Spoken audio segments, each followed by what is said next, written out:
All right, cool. This is recording now. So thank you for joining us for this interview with the Study Abroad alumni or alum.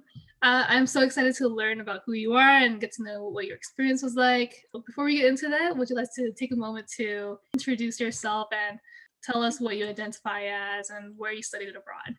Okay, so hi everyone, my name is Dieanna Prudholme. I identify as Black or Black American, and I studied abroad in Greece with the kinesiology department in summer 2019. Awesome. Okay. Greece, summer 2019. Wow. I've always wanted to go to Greece. Really? It must been really Yeah, it was fun. amazing. All right. So, first question, what inspired you to study abroad? So growing up, I didn't do a lot of traveling at all whatsoever. I had never been on a plane. I had never been out of Southern California. So I told myself my freshman year of college, I said, I'm getting my passport. I don't care how I do it, but I'm going somewhere. I don't care where I go, but I'm going somewhere. So I did buy my passport freshman year. And it wasn't until my junior year I got to study abroad. But all in all, I tackled that goal that I set for myself. And it was an amazing experience. And it definitely opened up this world to me because again, I had never been anywhere, first experience. So now all I want to do in life is travel. Whatever career I get, I want travel to be involved. If it's not, it's probably going to be a problem for me. Oh, that's awesome. But I, yeah, I feel the same. Why did you choose Greece, if you don't mind me asking? within the kinesiology department, I want to say there were 2 or 3 different trips. There was one to Brazil, there was another to Greece, and then one more. I can't remember where it may have been if there was another one. But the Brazil trip, I know they didn't get enough students, so Greece was left. And originally, I did want to go to Brazil just because I feel like I know more about Brazil, even though I know nothing about Brazil. And I was like, I don't know much about Greece, so I'm just going to leave that off to the side. But then the Brazil trip got canceled. So I was like, okay, I'm going to Greece. And that's kind of how it happened. And I'm so blessed to have been able to experience that. I would not trade it for anything in the world. Greece is amazing. Would you go back? Oh, yes. Yes, absolutely. 1000%. Cool. So, what tips of or advice would you tell students who are afraid of studying abroad? I'd say, well, one of my favorite quotes, I don't know if I came up with this on my own or if I read it somewhere, but there is no progress in the comfort zone. If you stay with what you're used to, you're never, I don't want to say you're never, but you limit yourself in terms of the experiences that you'll get in life, the different cultures you can experience, the different people, different quality of life. You just get to miss out on that. So don't take that for granted. You have this giant world of so many places to go. It's not just SoCal or wherever you're from or wherever you live. There's so much more outside of that. Don't limit yourself to this one little box. You have so much more. Yeah, I think students get the idea that I'll never be able to do what I want to do, or it's there's no point. Like I can do the same there just as what I've been doing already here. But like you said, there's so many things Yes. out there, and then it might be uncomfortable, but sometimes we have to get comfortable with the uncomfortable, and that's how we learn. Yeah, Yeah. that's the biggest thing I'm drilling into myself. You really, especially in life, because life throws any type of obstacle at us. So you have to be able to learn how to be comfortable being uncomfortable. And I Yeah. hate being uncomfortable, so it's definitely a learning process for me, but I guarantee it's so worth it. It's so worth Yeah, it. you definitely learn a lot more. What was a challenge you overcame while studying abroad? I don't know. I feel like I'm a very spontaneous, go with the flow kind of person. We were there for about 2 weeks. So I personally didn't experience the culture shock that some people experience when they go abroad. I probably would have if we stayed a little bit longer, but I didn't. So I don't exactly know what that was like. But I don't feel like there were many challenges. So when it comes to like restaurants Mhm. in America, we're so fast paced. It's like, give me my food, or customers going to get upset for the most part. In Greece, there's no rush for that. So that was probably my challenge, not getting mad at the waitresses and the cooks or the chefs because I was hungry. And sometimes we would be walking for just hours and hours and we would get really hungry. But it's like, I have to be patient. So that was probably my biggest challenge. Probably not what people were expecting to hear, but it's It's okay. still something, yeah. It's still part of the culture that you realize or like you noticed. While you're in Greece, you're, going out and eating and, shopping, whatever. How do people perceive you when you studied abroad? Because I think in Europe, not a lot of people notice, Asian Americans, African Mhm. American students. How do they perceive you? I don't feel like there was any, for lack of a better term, racism. I'm sorry, I Mhm. don't have a better word for right now, but I would definitely say it was the experience in terms of race or ethnicity, it was very different in Greece than it is in America. Like I wouldn't say when I walked around, people were staring at me because I'm like one Black person out of like 500 non-Black people. I don't feel like I got that kind of a vibe. And then also our group alone, so our kinesiology group, we were very diverse in our own. We had Hispanics, we had whites, we had Black. I don't know. I feel like we had a full spectrum. So yeah, I wouldn't say I had any negative vibes or negative energy from just the cultural or race aspect. Gotcha. Okay. Well, that's great to hear because sometimes students do face racism or, stares. Because I definitely did. I went to China and I'm part Chinese and I still got stares just for wearing shorts because it was hot. So it's definitely the little things. But with the diversity in the group, with the number of students that you traveled with, what kind of growth did you see in yourself and maybe your other group mates from the start of the program to the end of the program? Or are you still learning today? Definitely still learning today, but that's a really great question because now I have to dig deep and really remember. I feel like it was so long ago. So you said how did we grow? Like personally, professionally? I think professionally, just that cultural aspect. So being in another country where people do things differently, you have to adjust and adapt. So when you think about going into a new workplace, same concept. You have to learn how to work to adapt to your circumstances and your environment. So that was definitely helpful. In terms of personal development, for me, again, this was really big because I didn't do much travel. So this was a huge opportunity for me. I was open and accepting of everything that came my way. And I want to say just that in itself, I don't know, I feel like just that experience in itself made me realize how different things are, how different things can be, and how there's so much more than what you're used to. So I don't know if this is making sense or if I'm using the right words, but personal development was like the number one thing out there. And I'm sorry if I cannot find the words to describe, but that's just how amazing that experience was. So sorry to disappoint if I did. Oh no, I totally get you. I'm still learning today, and sometimes I just can't find the words. Like I just know I grew, but I don't know how. Yes, yeah. Absolutely. I'm just like, I know it was amazing. And I know I went from here to here on personal development, but can't find the words right now. Yeah.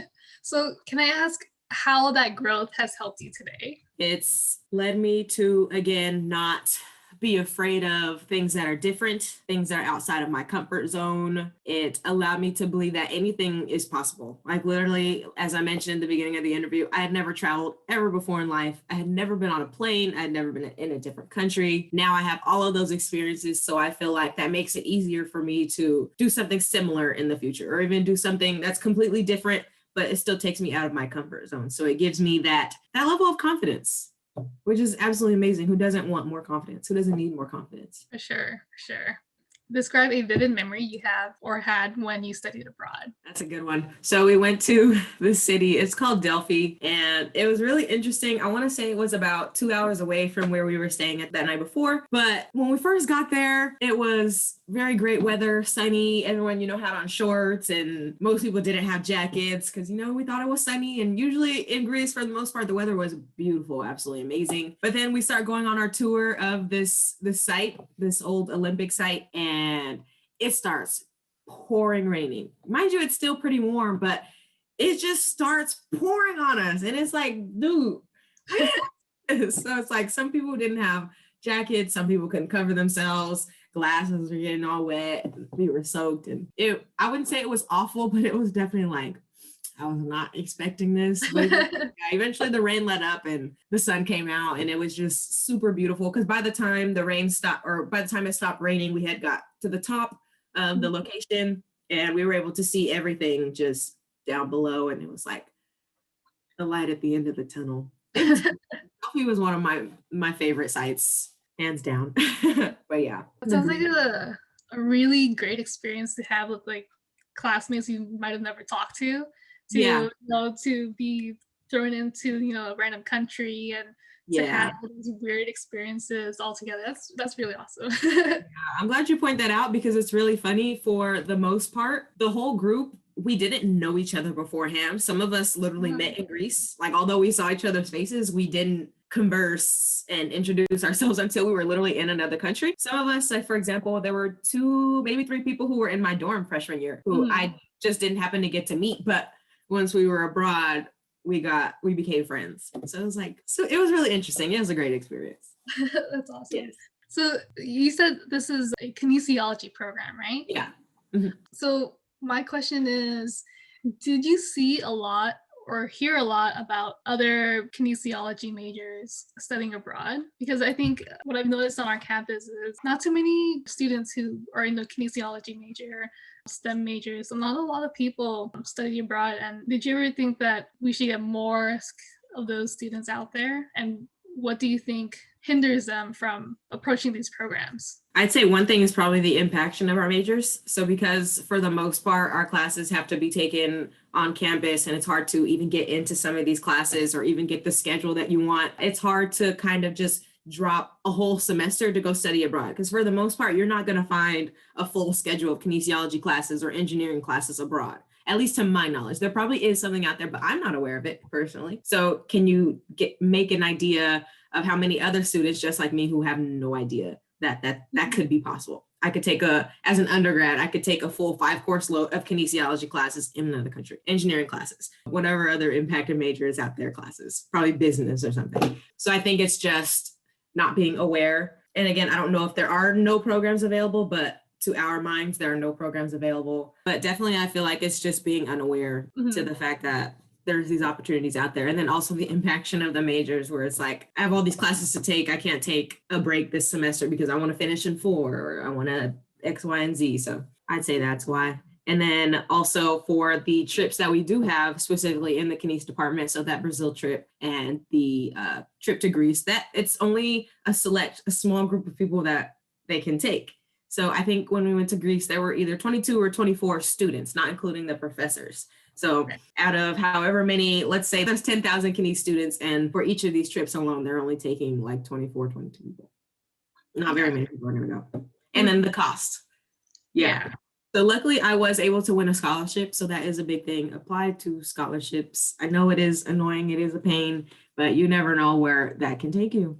Take me to Greece for free. Yeah, scholarships are such a huge thing. Like, I wish I'd, applied for them earlier. So you touched on scholarships. What other resources do you think students are not aware of, and what do you think they need? Resources I feel like students are not aware of are professors, faculty. So before I even decided to go to Greece or Brazil, they usually have these info session meetings where they tell you about the trip before you even apply. So I missed the info sessions for both the Brazil and Greece trip, but because I knew I wanted to study abroad, I made time to go find these professors in their office and ask questions, get to know about the trip and how I can get on that trip. So definitely utilize your resources, network. This is very generalized, I'm sorry, but people don't take advantage of their resources. And I say that because I was definitely one of those people who did not take advantage of their resources. But once I found the value in it and I saw the way things came to fruition after the fact, that's when I'm like, okay, this is a concept I need to drill into my brain, meet people, speak up, say the things that you want, even if it's to someone who you feel like is not even affiliated with your avenue of study or whatever you want to do in life. You never know. You voicing that you want to be a strength and conditioning coach to a business major. Maybe they have strength and conditioning friends at a college and they can get you tied in with someone. So you never know. Just use your resources network, talk to professors, talk to faculty, staff, so on and so forth. I feel like I'm rambling, so I hope I answered your question again. No, you're good. You're good. Like, I think that's what students need to hear. And unfortunately, a lot of students are not aware of what the resources we have on campus. I mean, there's so many things. I mean, from financial aid, scholarships, your professors, study abroad advisors. It's the whole shebang. Yeah, and it can definitely sound overwhelming, especially when it comes to scholarships, because it's like, which one do I apply for? What if I don't get it? How long does it take? And so on and so forth. But you just never know. And again, because I was someone who decided before college even started that I knew I wanted to study abroad, I was up for taking out loans, which I did technically for tuition because it was over the summer, so there is no financial aid. So I did have to take out a loan for that, but it's okay. I, again, would not take my experience back for anything in the world. The experience is priceless, right? Yes, absolutely. 100%. Yeah, for sure. All right. So I think you've answered a lot of my questions. So thank you. But I have one last one for you. Is there anything we have not talked about that you would like to share? already talked about this, or I probably dabbled in it a little bit, but just scholarships, apply, don't limit yourself. When it came down to paying for the trip for me personally, this is why I mentioned me going to go talk to these professors, is because that's actually how I found out about the scholarship for Greece. So Dr. Matt Uellen is like the head honcho for that trip. And he happened to mention me that there's a scholarship available. And I was kind of just explaining to him my circumstances, my situation. Like I mentioned earlier, I didn't travel, fly, all that stuff, all the things that I didn't have access to as a child and growing up. I mentioned that to him, and he was like, see, the things that you're telling me now, put that in your paper. So the fact that I came to him, he knew my face, he knew my story, and then I wrote this paper and he read it again. It was like, okay, this person, obviously something clicked in his brain, like, okay, this person is ready for this trip. She's deserving of this scholarship and she is meant to be here. And I feel like I definitely even proved that on the trip. I wish I had my little keychain, but I want a little thing for just asking questions, just being so immersed in the culture. And it was so amazing. Just do what you can. I highly recommend getting out, even if it's a fear of yours. Overcome your fears. It may sound hard, it may be uncomfortable, but I promise you it is worth it. And not even just in terms of studying abroad. When it comes to applying for scholarships or going out for a job, put yourself out there because you never know the outcome. You wrapped it up perfectly. I was going to ask a follow-up question, but I didn't need to. All right, so I think we've got a lot of great answers from you, and I really appreciate your time, and I appreciate sharing your experiences because we want students to experience the same things and to learn and grow, with everyone else. So thank you so much. And I realized I forgot to introduce myself. I'm Natalie. I'm one of the Global Times ambassadors on campus. So I help promote study abroad, and I help try to inspire students to study abroad and help them along the way to their destination. So awesome. Really happy to have met you. Thank you. And nice to meet you as well. Thank you for having me.